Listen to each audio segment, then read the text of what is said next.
그래서 오늘 이제 주제를 보면 우리가 숙박업계, 그러니까 호텔업도 있고, 그다음에 이 호텔 관련된 것들이 여러분들은 그냥 호텔이라고 알고 있지만 세부적으로 보면 아주 많이 좀 분화돼 있어요. 우리가 흔히 그 일반 숙박업 중에 모텔, 호텔이 있죠.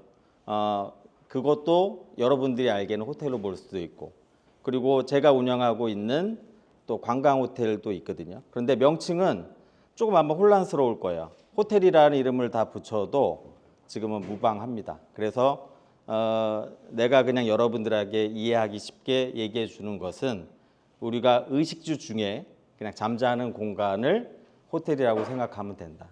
왜냐하면 이제 그런 것들이 다 합쳐지고 있어요. 여러분들 아마 에어비앤비 통해서 숙박하신 분도 계실 텐데, 그러면 에어비앤비에 관련된 아까 우리 그 대표님도 말씀하신 뭐 게스트하우스가 될 수도 있고, 그런데 또 그게 업종으로 들어가면 다 분화가 또 됩니다. 그래서 그런 것까지 다 배우려면 아마 여러분들이 호텔 경영학과 와서 4년 정도 배워도 아마 이해가 좀 안 되는 그런 부분들이 있을 거예요. 그래서 오늘 이제 이 DX 관련된 개념, 그러니까 이걸 풀어서 얘기하면 디지털 트랜스포메이션인데, 약자로 우리가 원래로 하면 DT를 써야 됩니다. 그런데 영미권에 있는 국가들은 디지털 트랜스포메이션에서 T를 X로 써요. 그런데 용어에 대해서 우리가 어떤 업을 하려면, 어떤 일을 하려면 용어에 대한 여러분들이 의미를 정확하게 알고 접근을 해야 되는데, 어렵게 생각할 거 없이 아날로그와 디지털의 개념만 보시면 될 것 같아요. 그래서 우리가 디지털 왜 뭐 마케팅 관련된 것들을 얘기를 하냐면, 기존에는 아날로그와 반대되는 개념. 그러니까 여러분들 아마 지금 스마트폰 다 쓰고 있지만 나 같은 경우도 예전에 피처폰이라고 하는 우리가 흔히 얘기하는 전화만 걸고 그 다음에 문자만 보내는 그런 기능으로만 사용을 했어요. 근데 지금은 어떻죠? 아마 여러분들 스마트폰을 못 쓰게 하면 아마도 난리가 날 겁니다. 그런데 그런 모든 것들이 지금 관광에도 다 도입이 됐습니다. 그러니까 지금은 스마트폰으로 모든 것을 예약을 하고, 그리고 스마트폰으로 내 일정을 짜고, 그런 모든 것들이 결국에는 DX의 혁신으로, 변혁으로 이뤄진 거라고 할 수 있죠. 그래서 오늘은 이게 어떻게 보면 제가 볼 때는 이 개념을 아는 것보다는 아마 진로라든지 그 다음에 내가 어느 학과를 갈 것이고 아니면 취업을 할 것인지 그런 거에 아마 관심이 많을 거예요. 그래서 DX가 우리 실생활에 어떤 변화를 주는지 한번 알아보고, 그 다음에 또 하나 이게 내면으로 들어가면 지금 K컬처의 열풍이 어마어마합니다. 그리고 결국 이 K컬처라는 게 관광업에는, 호텔업에는 우리가 흔히 얘기하는 아주 대박이에요.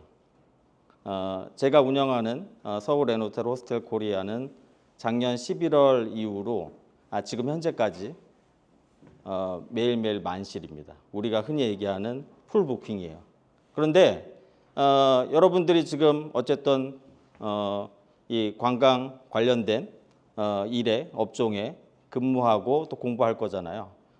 그냥 짧게 그냥 단언해 주면 관광업계는 제가 생각하기에는 향후 10년, 20년 동안은 엄청난 화랑이고 대박 시장일 겁니다. 그러니까 왜냐하면 뭐든지 우리가 수요 공급으로 풀어서 얘기할 수 있어요. 그러니까 여러분들이 우리가 흔히 얘기하는 그 스카이 대학, 왜 우리가 스카이 대학을 가려고 하죠? 서울대라든지 연세대든지 고대라든지. 좋은데 취업하려고? 그것도 있고. 메인데? 그러니까 많은 사람들이 서울에 살려고 하니까 서울 집값이 비싸잖아요. 그러니까 서울대 연고대를 가려는 사람이 많기 때문에 네임밸류가 있고 들어가기 힘든 거예요. 그러니까 지금 똑같이 관광업계는 저희가 서울 시내에 1000개 호텔을 가지고 있다. 그럼 1인 1실 기준으로 2,000명이 숙박을 할 수 있잖아요. 그런데 지금은 외국인들이, 물론 내국인들 포함해서 2,000명만 오는 게 아니라 10,000명, 20,000명, 100,000명 계속 늘어날 겁니다. 그러니까 우리가 통계치들을 보면 올해 물론 이 전체적인 데이터라는 게 좀 느리긴 하지만 올해 아마도 한 1,000만에서 1,100만 명 정도의 외국인이 우리나라에 방한할 겁니다. 근데 내년에는 얼마 정도나 늘어날까요? 올해 1,000만 정도 왔다라고 하면 2천만. 더블 스코어는 좀 너무 많은데. 예, 우리 어떤 산업군이 막 2배씩 더블 스코어로 늘어나면 물론 저같이 운영하는 사람들이 좋긴 하지만 그러니까 산업군이 좀 대비하기가 쉽지는 않겠죠. 얼마 정도나 늘어날까요? 200만. 그 정도 늘어나도 거의 어떤 산업군에서 이 수요 공급상으로는 엄청나게 증가한 거라고 볼 수 있어요. 내년에 올 초에만 해도 한 내년에 500만 정도 늘어난다고 봤거든요. 근데 지금 800만, 1000만을 얘기하고 있습니다. 제 생각에 적어도 800만 이상은 늘어날 것 같아요. 그런데 이런 부분들이 우리나라가 특히 그 관주도에 그러니까 행정부 쪽에서 정부 쪽에서 한다고 하면 거의 따라가는 그런 형태를 보이고 있어요. 그런데 우리가 관광공사나 문광부에서 2027년까지 무려 3천만 명의 외국인들을 유치하겠다고 발표를 했습니다. 그런데 제 생각에는 그거보다 더 늘어날 것 같아요. 물론 불가능하다고 얘기하시는 분들도 있지만, 근데 그 이유가 이따가 내가 설명하겠지만 K컬처, 한류의 영향이 상당히 큽니다. 그런데 그 이면을 보면 그 이면에 우리가 얘기하는 디지털 트랜스포메이션이 자리 잡고 있어요. 그래서 한번 살펴보도록 하겠습니다. 제가 마이크는 좀 놓고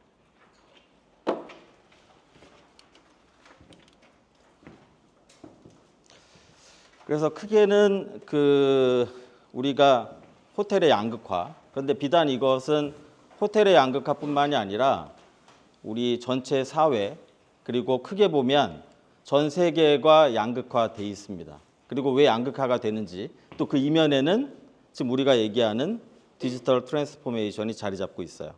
그리고 두 번째로는 요 FIT로의 변화. 우리가 기존에 물론 그게 없어지지는 않겠지만 제 나이 또래들은 예전에는 단체 여행을 했어요. 여행사들을 따라서 우리가 흔히 얘기하는 깃발 투어라고 하죠. 깃발 들고 따라다니는 그런 단체 여행에서 이제 이게 뭐의 약자냐면 Free Independent Traveler 약자입니다. 우리가 흔히 얘기하는 배낭매고 여행하는 사람들. 여러분들 아마 이제 해외를 가시면 물론 단체 패키지 투어를 예약하기도 하지만 보통은 항공권을 발권하고 숙박 정도 예약하고 갑니다. 그리고 나머지 일정은 다 내가 짜서 가요. 또 그것이 가능하게 된 이유가 또 우리가 지금 오늘 얘기할 디지털 트랜스포메이션이 자리 잡고 있습니다. 왜냐하면 스마트폰 하나면 이제 모든 걸 내가 티켓 발권부터 관련된 숙소부터 예약이 10초면 가능해요. 그리고 너무나 편해졌어요. 그리고 이 부분이 어떻게 보면 또 우리가 양극화를 촉진하는 또 영향이 되기도 합니다.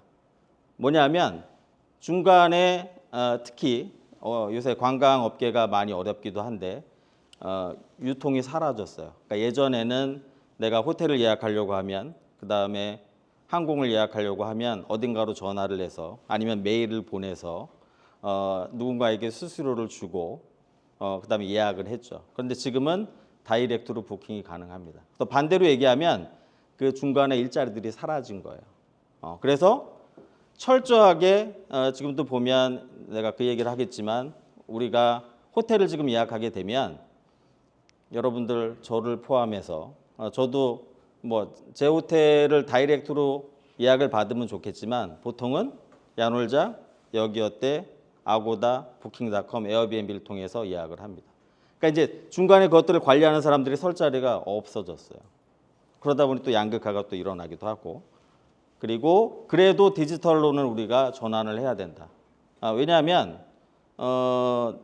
여러분들 그 야놀자를 통해서 예약할 때 아고다를 통해서 예약할 때 여러분들은 그냥 예약을 하지만 호텔 쪽에서 수수료를 얼마나 낼까요?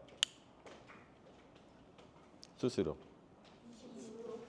오늘 질문들을 여러분들 많이 해주셔야 돼. 내가 그 퀴즈를 낼 거예요. 그래서 그 맞추면 약소하지만 스타벅스에서 아메를 한 잔 먹을 수 있는 세 장 있어, 세 장. 몇 프로나 낼까? 20%. 아니 내가 우리 딸이 중3이거든. 그래서 내가 말을 편하게 할게. 야 10만 원짜리 객실을 팔면서 3만 원을 걔네한테 주면 뭐 먹고 사니 호텔을?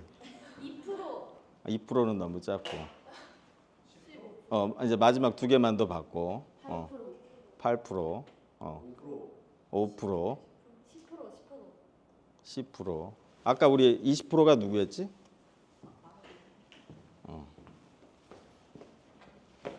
근접치로 가서. 지금 18% 정도 냅니다.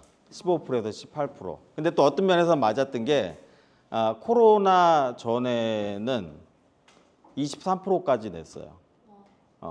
그러니까 우리가 그래서 어떤 의미에서는 내가 호텔 업계에서 23년을 운영을 하고 어떻게 보면 거의 반평생을 호텔 업계에 살았는데 지금은 어떤 의미에서는 호텔 업계를 살짝 떠나려고도 해요.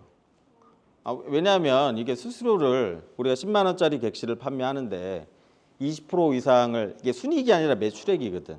그러니까 왜냐하면 10만 원짜리 객실 단가에서 여러분들이 인건비도 줘야 되죠.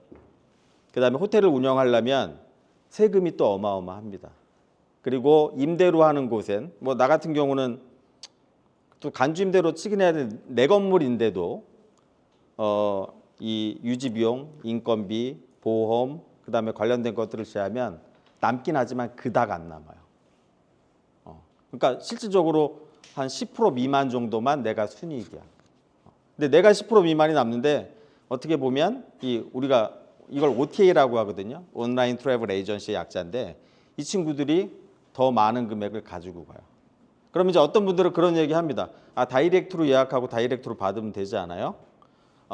그게 생각만큼 쉽지 않아요. 왜냐하면 나도 줄이려고 하지만 아마 여러분들은 더 할 거고 내가 우리 딸한테도 집에 들어오면 일정 시간은 핸드폰을 우리 다른 테이블에 놓게 하거든요. 근데 반발이 너무 많아. 근데 나 같은 경우도 하루에 뭐 4-5시간이 아니라 겨우 끼고 있잖아요.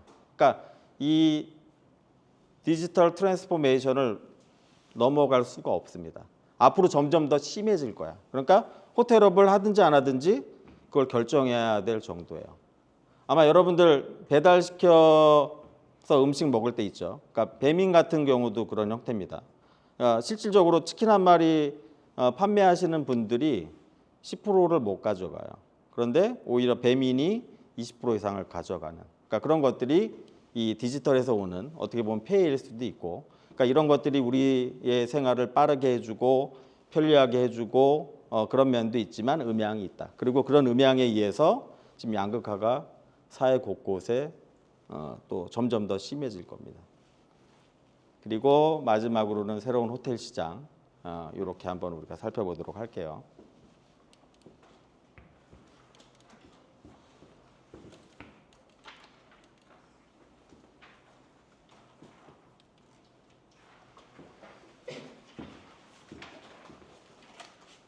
내가 사례를 들었는데 앞에 있는 호텔은 어떤 호텔이죠? 그러니까 어디 있어? 이게 어디에 있어? 서울. 신라 호텔. 인천. 앞으로 우리 호텔 쪽에서 일할 거 아니야? 제주에 있는 그랜드 하얏트 호텔이에요. 이제 객실 단가가 막 오르고 있어서 우리가 주중 주말 나누는데 주중에는 한 60만 원, 주말에는 이제 100만 원 정도 비용을 들어야 1박을 할 수가 있어요. 그래서 지금 아까 왜 또 양극화 얘기했냐면 강의 들어오기 전에 이제 여기 공사에 계시는 분하고도 얘기를 했는데 이제 서울 시내에서 우리가 5성급 이상 호텔에 숙박을 하려면 여러분들 묵으려면 좀 빨리 묵어야 될 거야. 앞으로 1박에 100만 원 이상을 주지 않으면 숙박하기가 힘들어질 겁니다. 이미 지금 우리나라에서 제일 좋은 호텔이 어떤 호텔이죠? 신라. 그리고 해외 브랜드들도 많잖아. 파라다이스. 근데 파라다이스도 우리 로컬 호텔이에요. 카지노를 전문으로 하는. 또 어디 있죠? 신라와 버금가는.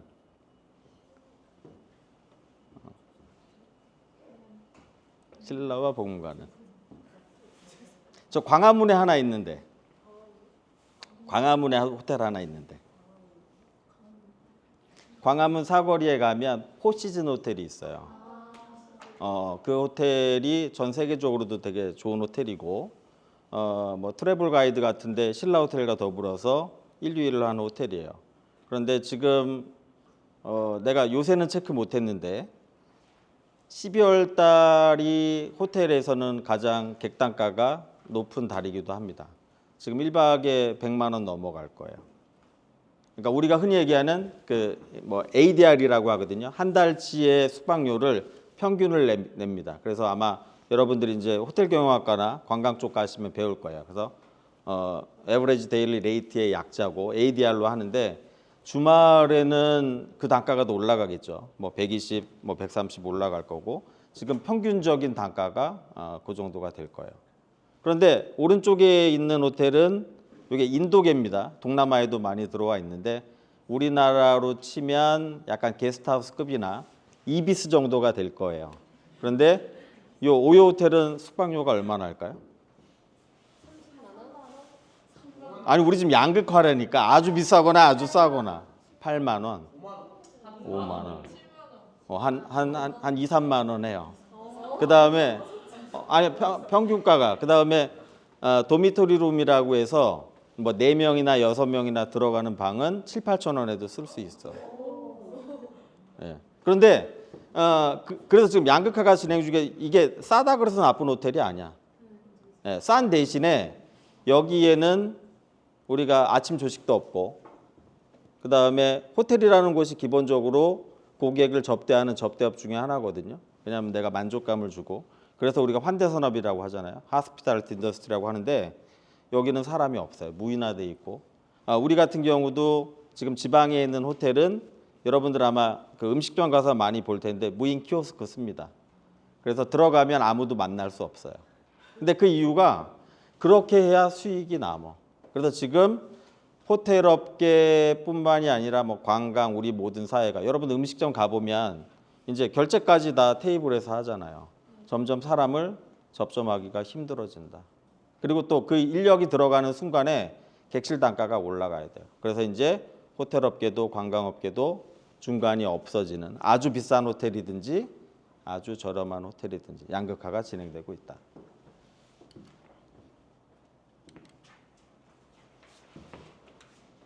그리고 또 그 이면에는 이런 인력난이 자리 잡고 있습니다. 지금 저희 호텔 같은 경우에도 여러분들 그 호텔에서 운영하면서 가장 중요한 부분이 어떤 부분이 있을까요? 여러분들 호텔 가면 어떤 거 봐요? 일단 아주 비싼 호텔은 우리가 경험을 못 해봤으니까 저렴한 호텔. 인테리어. 밥? 야 우리 저기 그 양극화돼 있어서 저급 호텔은 밥을 안 준다니까. 밥 주려면 다 비용들을 차징으로 해야 돼. 우리 객실에 들어가면 제일 뭐부터 봐? 그다음에 침구가 깨끗해야 되지 않을까? 그러니까 우리가 실질적으로 이제 이따 그 얘기도 하겠지만 보통 여러분들 어떤 제품을 구입하거나 호텔을 가려고 할 때, 그다음에 관광지를 가려고 할 때 후기들 많이 볼 거예요. 후기 보고 이 제품을 구입할지 안 할지, 그다음에 숙박을 할지 안 할지. 그 후기에 가장 많이 나오는 게 객실의 클리닝 상태입니다. 그러니까 클리닝이 제일 중요해요. 컴플레인이 이게 제일 많이 나와요. 그러니까 나 같은 경우도 나는 뭐 직업병일 수 있지만 호텔에 가면 변기 뚜껑부터 열어봅니다. 누가 사용했나 안 해요. 뭐가 있나 없나. 그다음에 머리카락 있나 없나 그런 것들 체크를 해요. 그런데 이 클리닝 업무 하시는 우리는 뭐 이모님이라고 부르기도 하고 여사님이라고 부르기도 하는데 한국인은 단 한 명도 없습니다. 우리도 다 몽골 여사님들이 근무를 하고 있고요. 그 다음에 리셉션에도 저희는 말레이시아에서 온 워킹홀리데이로 온 친구 한 명, 그 다음에 대만에서 온 친구 한 명, 그리고 이제 나머지는 우리가 의외로 연령대들이 좀 높아요. 그러니까 왜냐하면 이제 여러분들 같은 친구들이 와서 근무를 해야 되는데 지원도 많이 하지 않고, 그리고 만약에 또 근무를 하더라도 이직률이 생각보다 높습니다. 그러니까 이게 어떤 얘기냐면 반대로 따지면 내가 오라고 얘기하기도 좀 힘들어. 이따가 이제 우리가 급여에 관련된 부분들을 얘기하겠지만 급여 수준이 상당히 낮습니다. 그러다 보니까 인력난이 높아질 수밖에 없는 거죠. 그래서 여기에서도 또 양극화가 또 일어나요. 아까 우리가 좀 전에 보여줬던 이 아주 비싼 호텔은 인력을 쓸 수가 있어. 그다음에 고객하고 접점이 많아. 왜냐하면 숙박 단가가 아까 2, 3만 원짜리랑 비교하면 30배, 50배 차이가 나잖아요.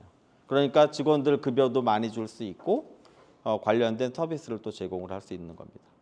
그래서 이런 인력난들이 하나의 또 커다란 숙제로 되고 있습니다. 그래서 우리가 미국 기준으로 보면 뭐 공식적인 실업률은 이게 2021년 자료예요. 한 5% 정도, 4.8%, 5% 정도 되는데 실제적으로는 한 1,000만 개 이상이 일자리를 구하지 못해서, 특히 지금 인천의 영종도 같은 경우가 내가 예전에 가봤더니 외부적으로는 객실 판매가 100%라고 얘기를 하는데 내부적으로 들어가 봤더니 객실 청소를 하지 못해서 객실 판매를 못하는 경우도 있어요. 왜냐하면 메이드들을, 여사님들을 구해야 되는데 인천까지 구하지를 못하는 거예요. 왜냐하면 또 관련된 급여를 똑같이 받는다고 하면 서울에 근무하지 인천까지 가서 근무하지는 않거든. 그런 부분들이 벌써 우리가 근무할 환대산업에, 호텔업에, 관광업에 이미 일어나고 있습니다. 그래서 돈만 많이 받으면 이제 직원들을 구할 수 있는, 돈을 많이 주면 근무자를 구할 수 있는 생각은 이제 어떻게 보면 과거의 유물이 됐죠.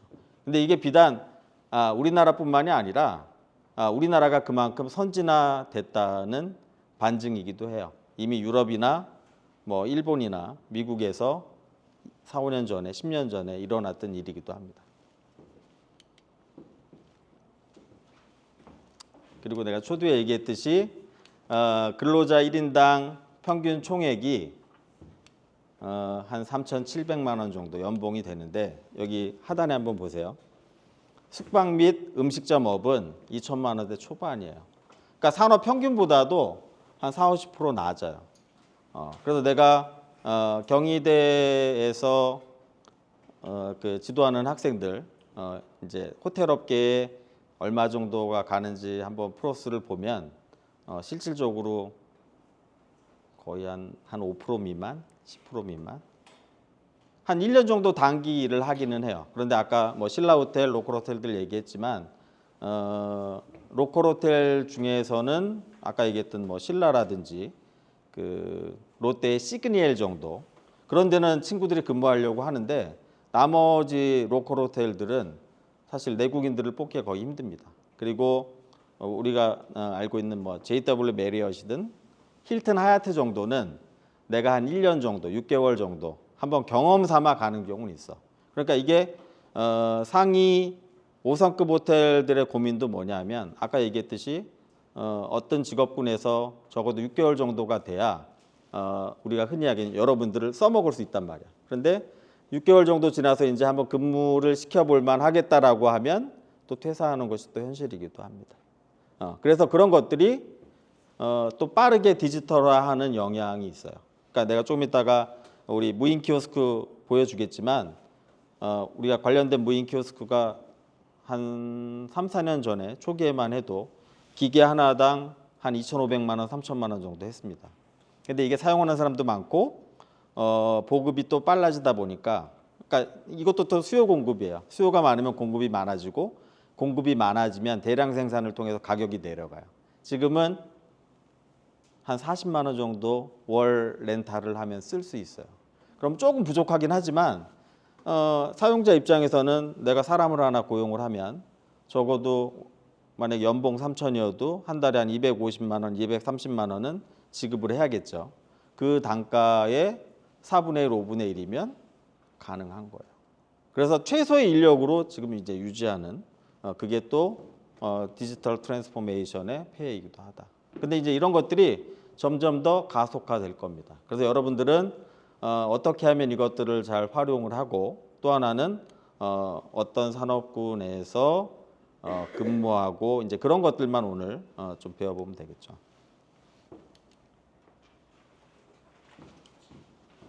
그래서 이제 이런 이직률도 보면 안타깝게도 숙박음식점업이 증감률이 제일 높아요. 근데 난 또 재밌는 것도 하나 봤거든요. 의외로 전문이나 뭐 과학적인 기술업은 이 이직률이 낮은 거는 이해가 되는데 여기에 건설업이 들어가 있어요. 요새 뭐 아파트 값도 그렇고 관련된 이 호텔업 자체도 어떻게 보면 부동산업이거든요. 그다음에 건축이라는 게 수반이 돼야 되죠.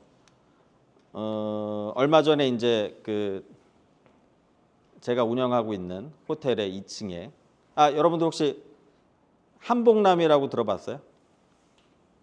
그 저기 고궁 같은 데 가서 한복 안 입어봤어? 교복몰 들어봤어? 그 교복몰을 내가 하고 있어요. 우리가 교복을 렌트해 주는. 또 어떤 얘기를 하려고 그러냐면 교복하고 한복을 한 4시간 정도 빌려주는데 한 2만 원, 3만 원 정도의 금액을 받아요. 한 4시간? 뭐 좀 길면 뭐 한 8시간? 근데 지금 우리 호텔이 평균적인 그 ADR이 객단가가 많이 올라가긴 했는데 요새 올라가서 한 6, 7만 원 받습니다. 그런데 아까 얘기했듯이 어마어마한 인테리어와 부동산과 돈을 쏟아서 그 정도 비용을 받는데 오히려 렌트하는데 온 렌트는 수익률이 훨씬 더 높은 거예요. 근데 얘기가 잠깐 벗어났는데 이 건축업이 그래서 우리가 이제 인테리어를 하려고 목수도 부르고 설비하시는 분도 부르고 그래서 내가 임금 상승률을 보니까 이분들 얼마나 받을까요? 하루에 목수가 와서 뚝딱뚝딱 하시면 여기 있는 모든 것들도 어떻게 보면 우리 인테리어 영역입니다. 얼마나 받을까요? 15만 원. 또 30만 원. 50만 원. 그냥 막 부르는구나. 막 불러. 야, 50만 원이면 한 달에 1,500만 원인데. 아니. 근데 거의 근접했어요. 지금 38만 원입니다. 38만 원이에요. 그러니까 이게 어떻게 보면 역전됐어.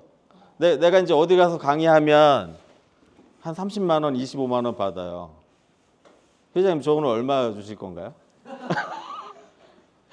아니 근데 내가 경희대에서 석 박사까지 다 하고 한 20년 정도 공부했거든. 근데 오히려 지금 역전됐어요. 그러니까 이게 블루 칼라가 화이트 칼라를 좀 역전했습니다. 이게 선진국이 되면 다 그렇게 돼요. 그러니까 이직률이 낮은 거야. 근데 그러다 보니까 이제 관련돼서 그 비용들이 많이 올라가는 겁니다.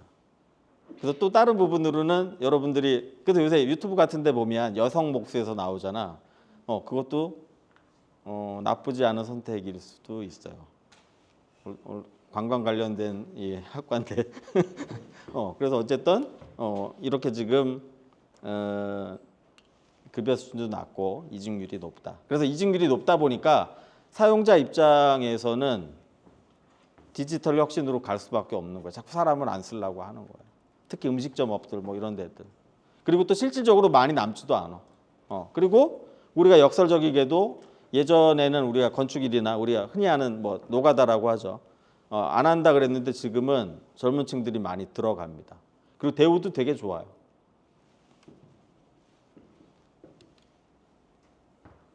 그래서 아까 얘기했던 이게 문제의 키오스크입니다.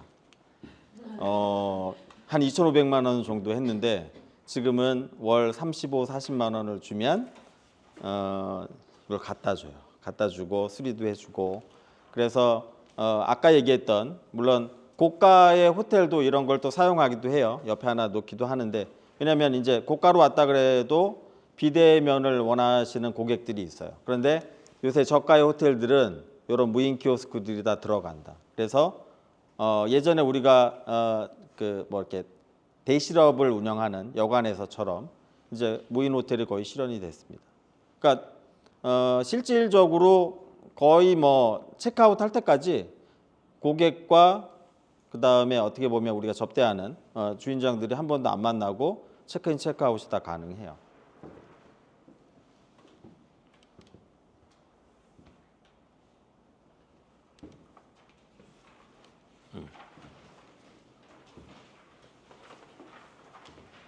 그래서 여러분들 여행할 때 아까 얘기했지만 보통 어떤 거 이용하세요? 근데 아직 고등학생이니까 그 부모님이랑 안 가면 숙박이 안 되죠. 그래도 여행 해봤을 거 아니야. 보통 어떤 걸로 예약해요? 티몬? 야놀자? 인스타 활용 안 해요?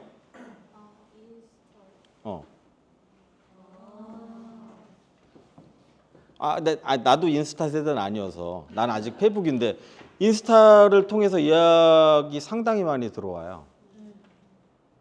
여기에 있는 사진 후기를 보고 요새 인스타만 갖고 물론 우리 같이 객실이 한 100개 정도 사이즈가 되는 데는 이게 힘든 부분이 있는데 흔히 얘기하는 뭐 게스트하우스나 에어비앤비 하시는 분들 객실이 한 뭐 대여섯 개, 10개 미만은 인스타로 예약을 다 끝냅니다. 그리고 이게 어떤 의미에서는 디지털 트랜스포메이션의 그러니까 피해갈 수 있는 수수료가 거의 없어요. 인스타 쪽 이제 이쪽도 이제 과금을 하려고 하겠지만 아까 얘기했던 우리가 아고다, 부킹닷컴, 야놀자, 여기호텔을 통하면 거의 18%에서 20%를 내야 돼. 근데 여기는 그 수수료를 안 내도 된다. 그래서 또 여러분들이 요 다음 시간에는 뭐 쇼폼이라든지 관련된 뭐 유튜버라든지 그런 것들이 있죠. 오히려 인스타 예약 툴을 잘 키우면 큰 돈을 또 벌 수 있는 기회가 여기도 있어요. 요새 뭐 라방 같은 거에서 판매가 일어나잖아. 여기서 또 객실을 전문적으로 판매를 또 하면 돼요. 그러니까 결국에는 많은 좋아요를 받고 많은 사람들이 일로 들어와야겠지. 그리고 요새는 유튜브를 통해서도 또 호텔 예약을 받습니다. 괜찮아. 그래서 나도 이제 내가 교육을 하기도 하지만 교육을 받기도 하니까 한번 쇼폼 관련돼서 강의를 들은 적이 있어요. 그러니까 이게 왜 점점 자극적이고 점점 뭐랄까 우리가 흔히 얘기하는 이상한 행동을 할 수밖에 없냐 하면 여러분들 근데 패턴을 보니까 나도 그렇더라고요. 그러니까 여러분들이 어떤 동영상을 보려고 하면 얼마 정도 고민할 것 같아요? 1초, 5초, 3초, 0.1초 넘겨? 나도 그거 듣고 깜짝 놀랐는데 2초랍니다. 2초. 2초 안에 이 영상을 볼 건지 안 볼 건지 선택을 한대. 패스를 한대. 그러니까 내가 10분짜리, 20분짜리 아무리 좋은 내용이 있어도 인트로에서 고객을 잡지 못하면 고객은 다 패스한다는 거야. 그래서 내가 설마 그럴까라고 생각을 했는데 나도 그러고 있더라고. 봐서 뭔가 자극적인 게 나오고 내가 좋은 게 있으면 그 내용을 보지만 왜 우리 어그로라고 하잖아요. 넘어가게 돼 있어. 그러니까 그만큼 이제는 힘든 거예요. 고객을 잡기가. 이런 것들이 어떻게 보면 디지털의 어떤 폐해일 수 있습니다. 이제 점점 더 빠른 거. 그다음에 점점 더 눈에 오는. 그리고 네이버 호텔을 통해서 예약을 하기도 하고요. 그러니까 네이버가 요새 왜 떠오르고 있냐면 또 구글도 떠오를 거예요. 내가 가지고 있는 그다음에 데이터베이스들이 많다 보니까 사실 네이버 쪽에서는 이 호텔 예약이 얘네 주력 사업은 아닙니다. 그래서 수수료를 지금 아까 얘기했던 아고다 부킹닷컴이 여기어때 야놀자는 한 18% 20% 정도 받는데 네이버는 지금 조금 착하게 받아요. 한 3%, 5%. 아 근데 좋을 것 같지? 근데 이게 대기업들이 얼마나 대단하냐면 이게 아주 장기적으로 보는 전략입니다. 네이버가 어느 순간에 다 네이버로만 몰릴 거 아니야. 그리고 네이버로만 몰리면 어떻게 되겠어요? 야놀자, 여기어때, 뭐 아고다, 부킹닷컴. 아고다, 부킹닷컴은 워낙 뭐 전 세계적인 뭐 글로벌 컴퍼니니까 망하진 않겠지만 걔네가 망하면 야놀자가 또 올립니다. 물고기를 잡아놨다는 거야. 그래서 결국에는 이게 장기적으로 보면 경쟁 관계는 되겠지만 스스로가 내려가진 않는다.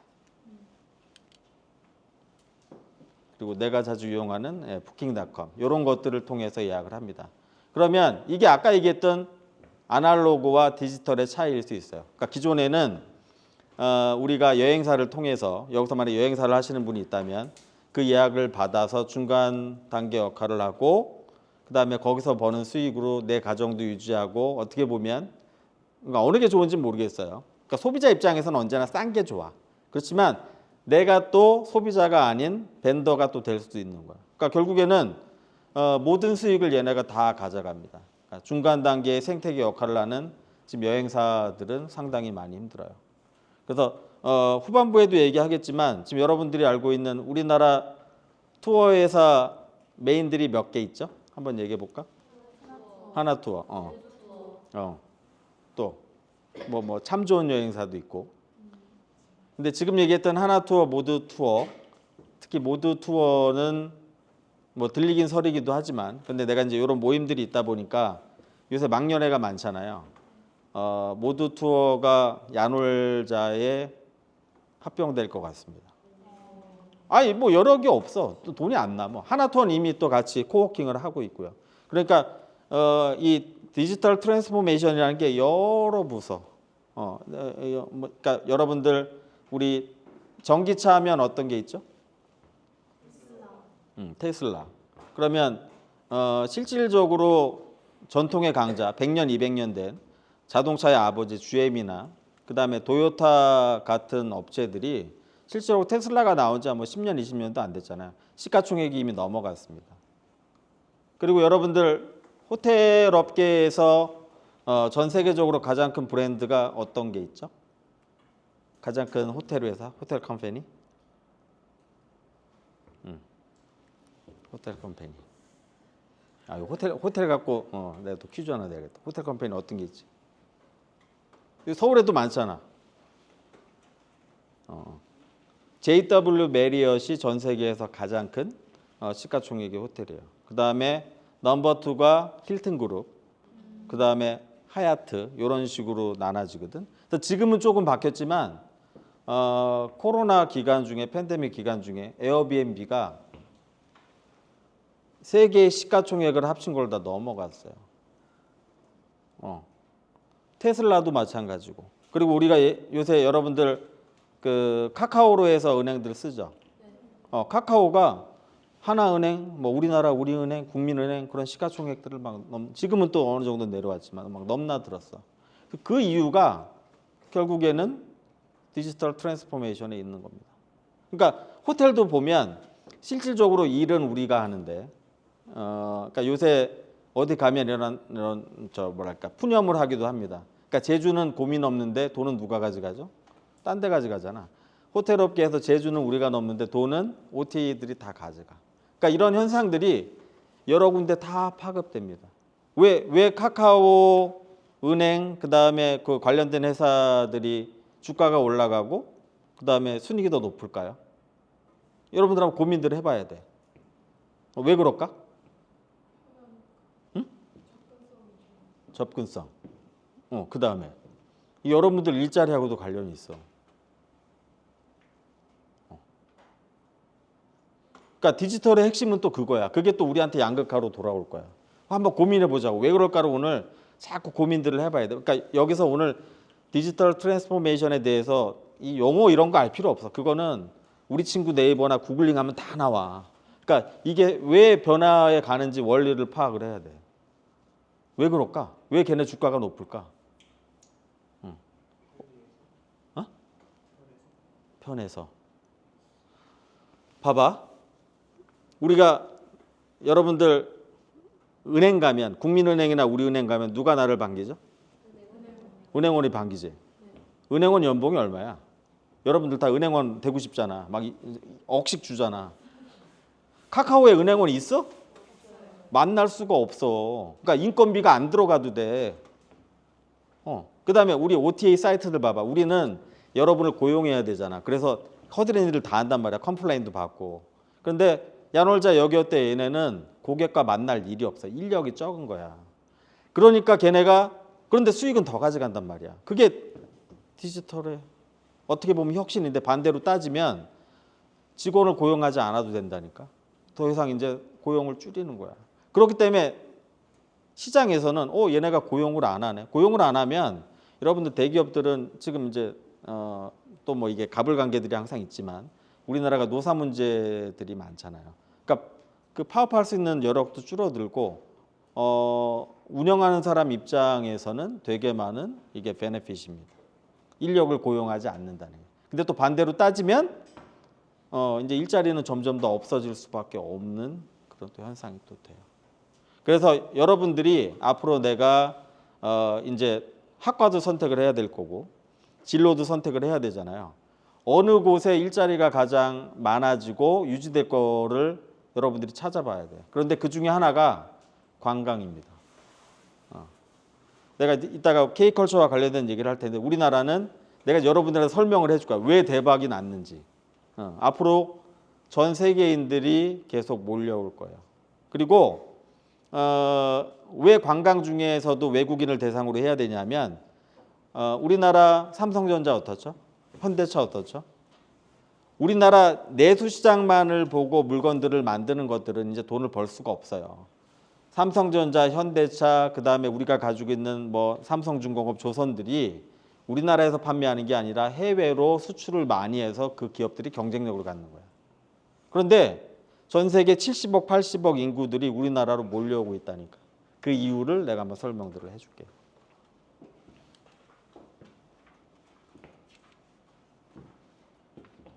그래서 보통 우리가 숙소를 찾고 선택할 때도 이런 후기를 보고 일단 진행들을 하고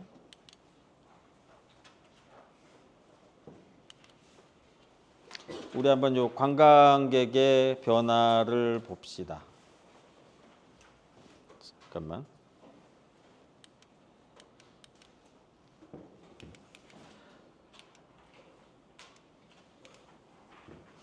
그거 전에 아직 2개가 남아서 내가 퀴즈를 하나 더 낼게. 퀴즈를. 오늘 어쨌든 주제가 우리가 호텔업이니까, 그러니까 우리가 어떤 일을 하려면, 그러니까 여러분도 그 우리가 시험 보거나 특히 수학 같은 거, 그러니까 국어도 마찬가지고 어떤 걸 할 때 개념 정리를 해야 되잖아요. 그러니까 용어부터 개념부터 정리하고 들어가야 그 업의 본질도 파악이 되고 여러분들이 어떤 일을 진행을 할 수가 있어. 그러면 호텔업은 우리가 항상 그 분류 코드가 있죠. 어떤 업일까? 무슨 업일까? 관광업, 숙박업, 하나만 해, 하나만. 숙박업, 숙박업. 그다음에 서비스업, 서비스업. 여행업. 여행업. 그러니까 이게 우리가 그냥 옆에 보이는 거 말고 그 이면을 좀 파악하는 데 있어. 그래서 고민들을 좀 한번 해줘야 돼. 호텔업 무슨 업일까?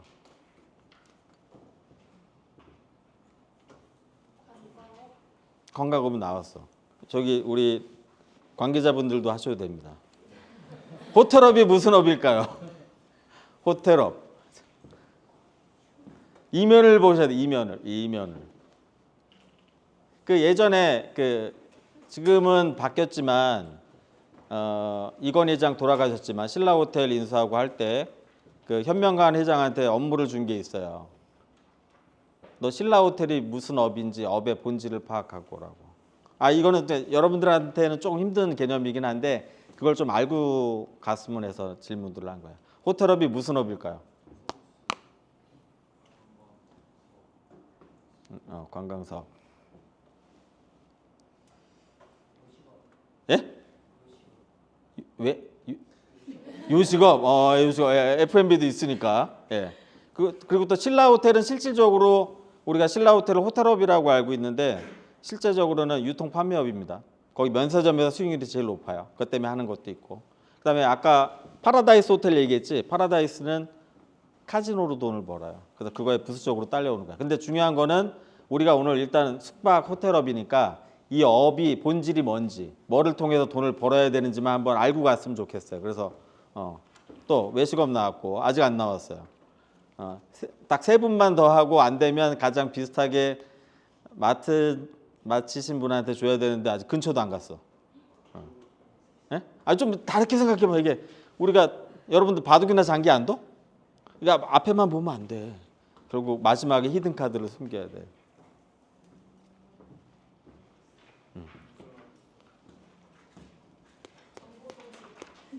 정보통. 그 디지털 트랜스포메이션이니까 그것도 맞겠다. 마케팅업, 숙식업, 여가업. 우리 회장님. 예? 역시 회장님이. 일단 답은 나오긴 했어요. 근데 우리 회장님 뭐 이걸 맞힐 수밖에 없어서. 아니야, 회장님 그냥. 부동산 업이에요. 우리가 호텔이. 그리고 요새는 더 이면에는 이건 아주 대학원 이상 가야 돼. 그 다음에는 금융업이야.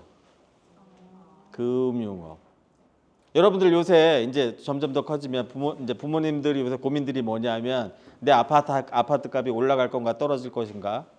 그 다음에 이 금리의 변동이 되게 많아요. 요새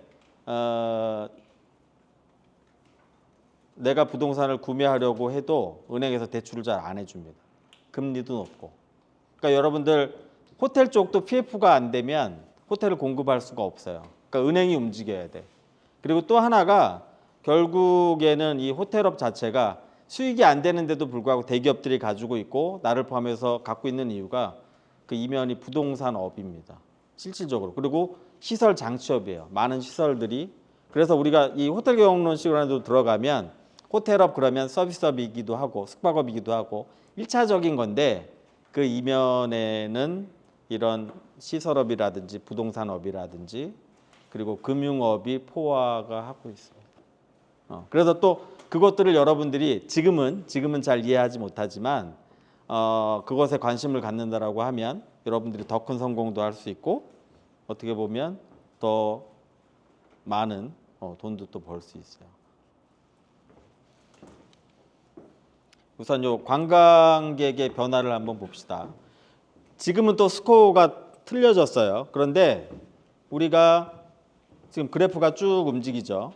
2011년부터 2022년까지. 그래서 보면 중국 관광객들 막 늘어났었지. 그러다가 이제 뭐 사드라든지 영향이 있으면 또 줄어들기도 합니다. 그런데 우리가 코로나 전까지는 우리 주변에 있는 국가들, 뭐 중국이라든지 일본이라든지 이런 국가들의 순위가 높았어요. 그런데 요걸 한번 보자고.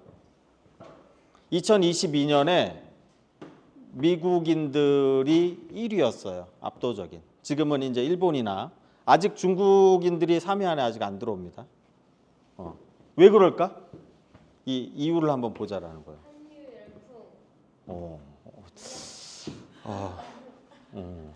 저 친구가 진짜 해안이 있는데.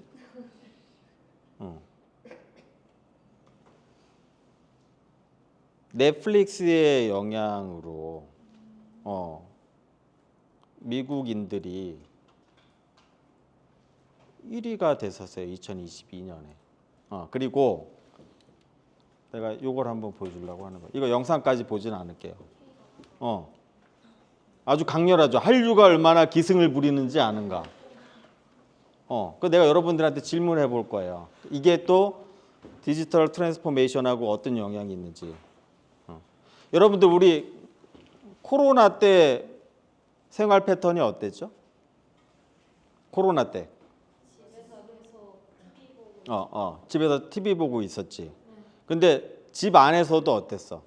우리가 코로나 기간 중에 가족들하고 많이 만났나? 아니요. 다 각자 생활을 했단 말이야. 그런데 생활하면서 여러분들 뭐 했어? 독서하진 않았잖아. 우리가 다 유튜브 보고 넷플릭스 보고 그다음에 구글링하고 했단 말이야. 그런데 중요한 게 뭐냐면 이게 또 우리의 생활과 그러니까 여러분들하고도 되게 연관이 있을 거예요. 전 세계에서 우리가 컨텐츠를 공급할 수 있는 나라가 여러분들 한번 생각해 보세요.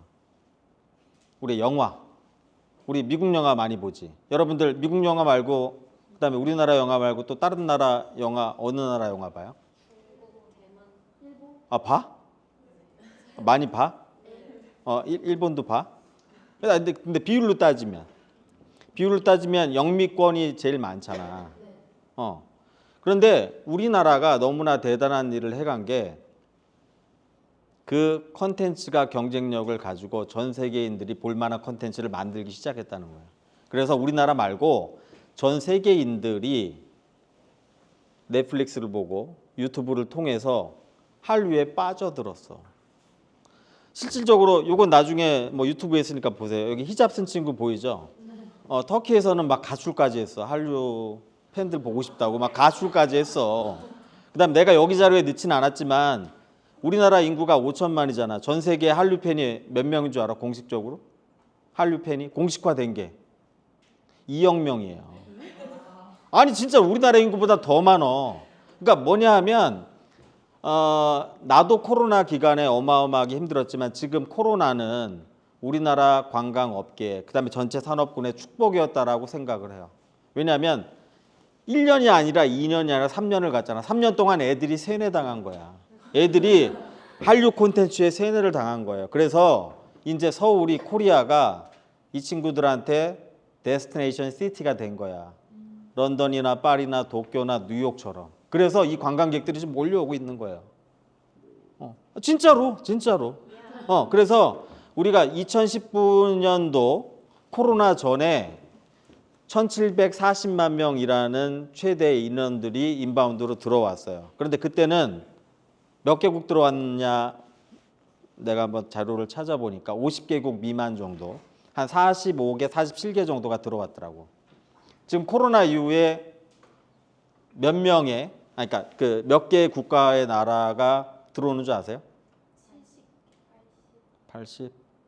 지금 유엔에 등록된 한 200개국 조금 안 되거든. 전 세계에서 다 들어와. 그래서 한편으로는 지금 아직 한알령이 안 풀렸잖아요. 어떤 사람은 한알령에 대해서 고민들을 하는데 한알령해도 상관이 없다. 왜냐하면 중국인들이 들어와도 지금 서울에 잠잘 데가 없어. 그러니까 내가 수요 공급 얘기했잖아.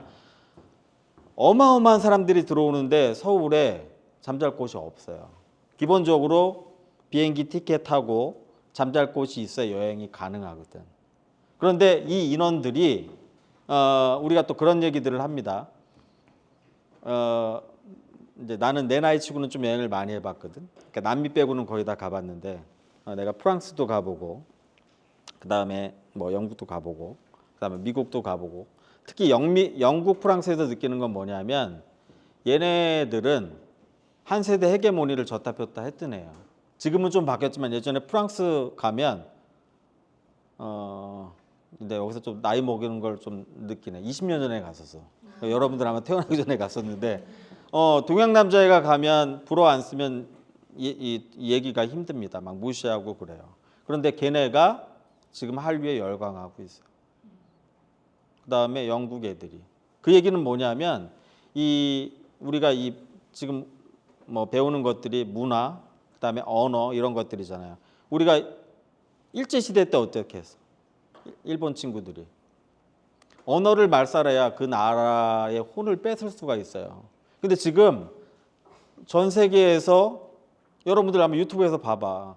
우리나라 언어로 노래를 다 따라 부르고 지금 우리가 토익 토플 보듯이 한국어 능력 시험 토픽이 한 300배 늘었습니다. 내가 여기 자료에는 안 넣었는데 전 세계에서 열광이라니까. 그리고 또 하나는 내가 여기서 느끼는 게 뭐냐면 우리는 고객들을 직접 보니까 예전에는 한국에 대해서 한국에 오면 문화에 별로 관심이 없었어요. 지금 한번 여러분들 주변에서 봐봐. 어떤 물건을 줬을 때 얘기를 하면 안녕하세요, 고맙습니다. 조금이라도 한국어로 하려고 되게 노력들을 많이 합니다. 그러니까 이제 문화적인 수준이 되게 올라간 거야. 그런데 문화와 언어와 종교의 특성은 뭐가 있냐면 한번 불 붙이기는 힘들어요. 근데 한번 불 붙으면 잘 안 꺼져. 그래서 내가 한류 관련된 게 5년, 10년짜리가 아니라 꾸준히 갈 거고, 그리고 그와 관련된 거에서 여러분들이 일을 할 수 있다면 아마 그쪽 시장은 괜찮지 않을까. 그러니까 우리 예전에 대학 갈 때만 해도 한국어 교육과가 거의 미달이었어요. 지금 여러분들 아마 한국어 교육과 한번 경쟁률 찾아봐봐. 상당히 높습니다. 그리고 여러분들 취업하는데 걱정이 없어. 해외에 나가서 한국어를 가르칠 수 있는 사람들이 없어. 그러니까 이건 내가 비단 내 경험을 얘기를 해준 거고, 여러분들이 어떤 취업을 정할 때, 그 다음에 어떤 진로를 정할 때 이것과 관련된 것들을, 지금 아까 얘기했던 나는 쇼폼은 잘 몰라요. 어떻게 홍보하는지도 몰라. 인스타도 잘 몰라. 하지만 여러분들은 그것에 나보다 더 밝잖아. 그러니까 디지털 세대가 여러분들이, 나는 사실 강의하고 있지만 전체적인 이 곡선과 파동은 보지만 이게 어떻게 현업에서 적용하고 그 다음에 실행되는지는 그닥 잘 알진 않아요. 그러니까 여러분들이 그 일을 한다면 더 좋은 연봉, 그 다음에 더 좋은 급여, 그 다음에 앞으로 좀 더 발전할 수 있는 그런 역할들을 할 수가 있겠죠. 그래서 이런 것들이 또 왜 한류가 또 이렇게 쫙 퍼질 수 있었는지가 또 우리가 지금 계속 얘기하고 있는 디지털 트랜스포메이션의 혜택입니다. 뭐냐면 아날로그는 복제하기가 생각보다 힘들어요. 우리가 예전에 나는 카세트 테이프를 썼거든. 그걸 복사하면 녹음할 때마다 질이 떨어져. 그런데 디지털의 장점은 뭐다? 무한 복제가 가능해. 그래서 내가 유튜브를 보고 좋은 게 있으면, 좋은 노래 들었어. 예전에는 내가 일일이 놓고 녹음을 해야 돼. 시간이 오래 걸려. 요새는 어떻죠? 카톡으로, 유튜브로 전달만 하면 돼. 그러니까 DX가 없었으면 한류가 이렇게 빨리 퍼질 수가 없어요. 유튜브가 있어서 뭐 지금 요번에 그 영국의 그 우리 저 프랑스 가서 못 따서 문제가 됐지만 강남 스타일도 유튜브가 있어서 그 다음에 디지털 트랜스포메이션의 혜택으로 그만큼 빨리 퍼질 수 있었던 거야. 그래서 또 전 세계의 양극화도 또 이제 진행이 될 거야. 이걸 잘 활용하는 국가, 뭐 우리나라 비롯해서 미국이나 이런 나라들은 물론 내부에서 힘듦들은 있겠지만 뭐 아프리카나 기타 이것들을 적용하지 못하는 나라에 비해서는 또 나라도 양극화가 이루어질 수 있다. 그래서 지금까지 얘기했던 K-팝, K-무비, K-컬처, 그다음에 의외로 요 게임 시장이 상당히 큽니다. 나는 이제 게임을 안 해서 잘 모르는데 요번에 고척동에서 그 게임 대회 같은 것들 했었죠. 실제적으로 그 연예인보다 더 연봉도 높고 지금 인기를 누리고 있고, 그다음에 이제 웹툰,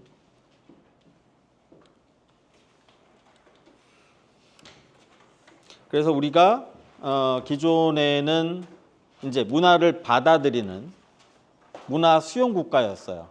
그런데 이제는 문화 전파 국가로 바뀌었습니다. 그래서 우리가 좀 보면 기존에는 오히려 9억 달러, 우리 돈으로 따지면 한 1조 정도를 수입을 했어. 그런데 지금은 수출액이 무려 우리 K컬처 관련된 것들이 119억 달러입니다. 돈으로 따지면 이게 하나로 환산하면 지금 한 1,300원 정도 하니까 거의 한 15조 정도를 관련된 걸로 벌어들이고 있어요. 그럼 이게 이런 부분이 더 커진다니까. 그러니까 여러분들이 진로를 결정할 때, 그다음에 진로를 정할 때 이것과 관련된 업을 할 수 있다라고 하면 점점 더 좋겠지.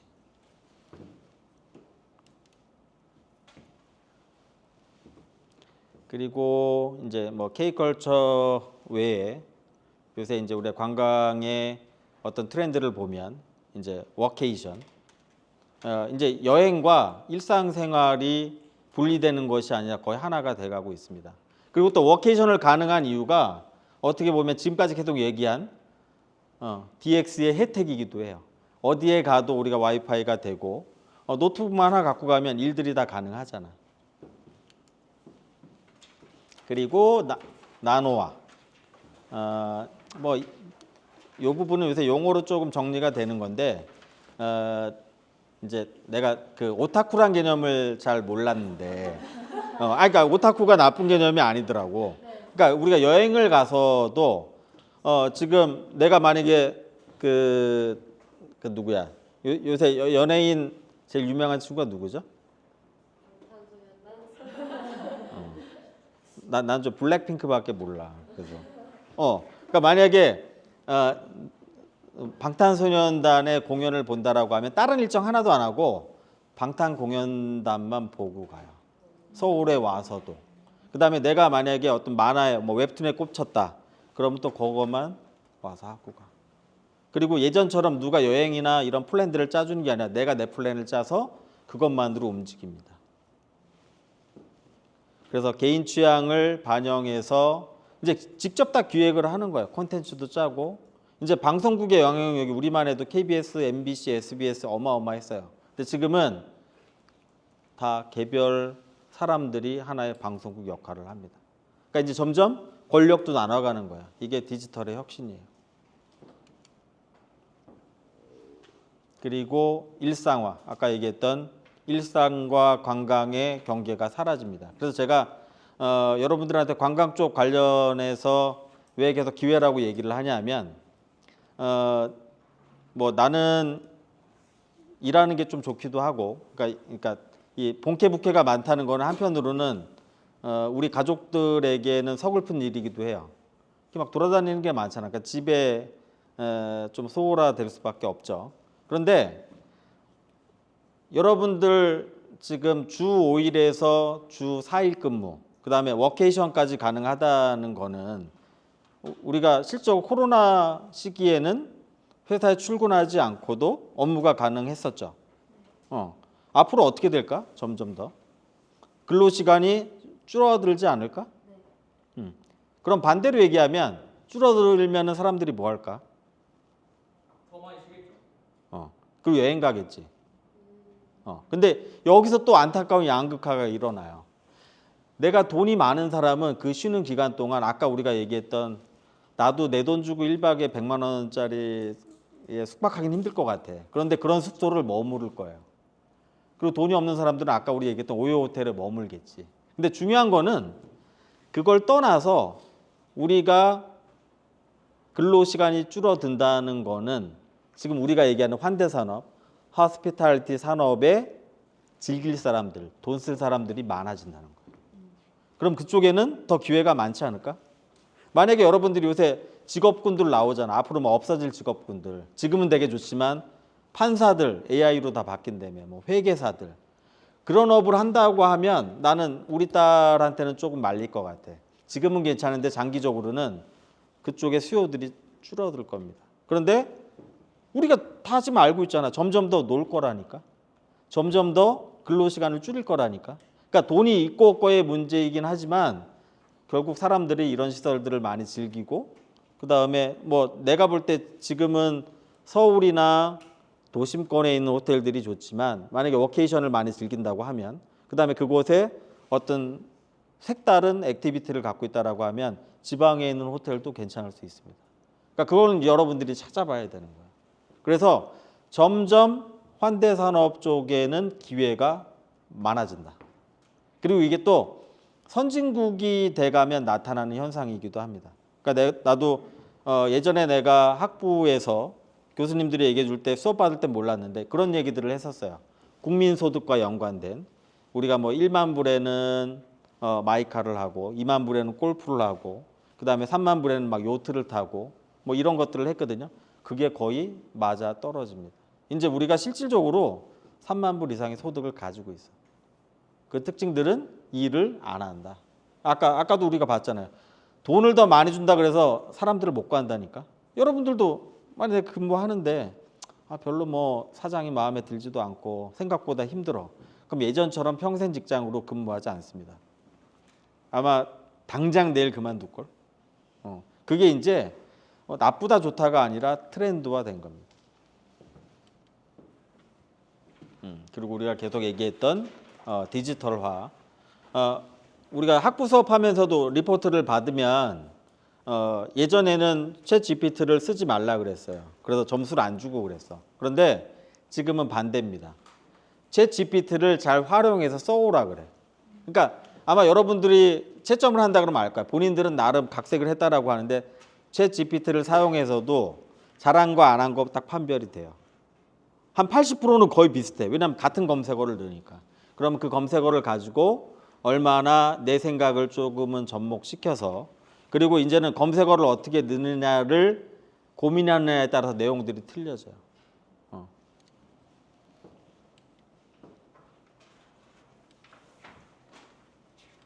어디 보자. 그래서 지금까지 얘기했던 우리가 이 디지털 트랜스포메이션이 어떤 사람에게는 그다음에 어떤 기업에게는 상당히 많은 기회가 될 수도 있고 반면에 그것을 활용하지 못하는 사람은 파괴적인 결과를 가져올 수도 있죠.